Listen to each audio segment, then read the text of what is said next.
अरे ओ करम चली, बस दिन भर बर्तनों को ही रगड़ती रहती है। चल जा यहाँ से, घर में मेहमान आने वाले हैं। जाकर घर की अच्छे से सफाई कर दे। जी माँ जी, अभी करती हूँ। सारा घर साफ करने के बाद कोमल चिड़िया थकी हारी अपने घोंसले में जाकर सो जाती है। अरे ओ बहू, कहाँ मर गई तू? चिड़िया घबराकर उठ जाती है और अपनी सासू माँ के पास जाती है। जी माँ जी, मैं तो बस काम खत्म करने के बाद थोड़ा आराम करने गई थी। अरे ओ करम चली, क्या तेरे माँ बाप ने तुझे सोना ही सिखाया है? चल इधर आ और मेरे पाँव में मालिश कर दे।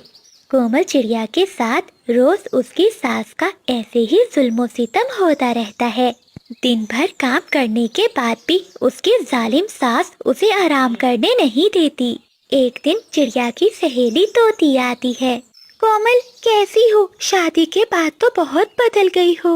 हाँ हाँ तोती बेटी, बदलेगी ना, दिन भर खा पी कर सोती जो रहती है। अरे शेखिया चिड़िया, तुम कितनी लकी हो, तुम्हें कितनी अच्छी सास मिली है। अपनी सास के सामने कोमल अपनी सहेली चिंकी से कहती है। अच्छा चिंकी, बताओ क्या खाओगी? चिड़िया की सास ये सुनकर कहती है। कोमल बहू, जरा इधर मेरी बात तो सुनना। जी माँ जी। तेरे बाप ने यहाँ मुफ्त में राशन खोल रखा है क्या, जो तू किसी को भी भोजन खिला रही है? बेचारी चिड़िया अपनी सहेली को लेकर अपने कमरे में चली जाती है। कोमल, तुम्हारी सास तो बहुत अच्छी है, तुम्हारा कितना ख्याल रखती है। ये सुनकर चिड़िया रोने लगती है। कोमल, क्या हुआ? तुम ऐसे रो क्यों रही हो? चिंकी बहन, मैं दिन भर घर का काम करती हूँ। काम करते करते देखो, मेरे पंख भी सूज गए हैं।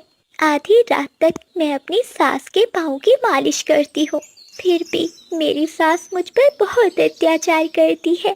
कई बार तो वो मुझे मारती भी है। कोमल, तुम पर तो बहुत अत्याचार हो रहा है, तुम ये सब बर्दाश्त मत करो। इतना कहकर चिंकी तोती वहाँ से चली जाती है। बेचारी चिड़िया रोती रोती अपने घोंसले में सो जाती है। इतने में सास की आवाज फिर से आती है। अरे ओ करम चली, इधर आ, टाइम मिला नहीं कि सो गई घोड़े बेचकर। चिड़िया घबरा कर उठती है और अपनी सास के पास आती है। जी माँ जी। अरे ओ महारानी, रात को मेहमान आने वाले हैं, जाकर रसोई में भोजन बना। और सुन, भोजन अच्छे से बनाना, कहीं मेहमानों के सामने मेरी बेइज्जती ना करवा देना। दिन भर थकी हारी कोमल चिड़िया रसोई में जाती है और भोजन बनाने लगती है। इतने में घी चिड़िया के पंख पर आकर गिरता है। उसका पंख जल जाता है। वो जोर से चिल्लाती है और रोते रोते बाहर आती है। अब क्या हुआ करम चली? माँ जी, देखिए, मेरा पंख जल गया, बहुत दर्द हो रहा है। मैं अभी बुलबुल डॉक्टर से दवा लेकर आती हूँ। काम चोर कहीं की, अगर काम नहीं करना तो बहाने बनाने लग गई है। चल जाकर काम कर रसोई में। बेचारी कोमल चिड़िया उस जले हुए पंख के साथ सारा भोजन बनाती है। रात हो जाती है। चिड़िया की सास के मेहमान कौवे आ जाते हैं। चिड़िया कौवों को भोजन देती है। वो कौवे भोजन खाते हैं।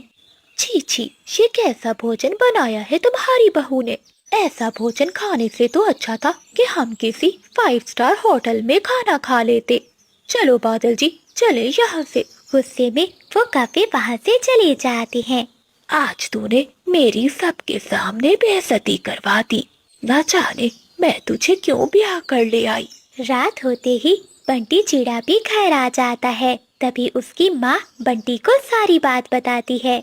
बंटी गुस्से में अपनी पत्नी के पास जाता है। ये क्या कोमल, तुमने भोजन इतना बेस्वाद बनाया कि तुम्हारी वजह से माँ को आज कितनी बातें सुननी पड़ी। मैं तो तुमसे शादी करके ही पछता रहा हूँ। ऐसा कहते हुए बंटी चिड़िया को मारने लगता है।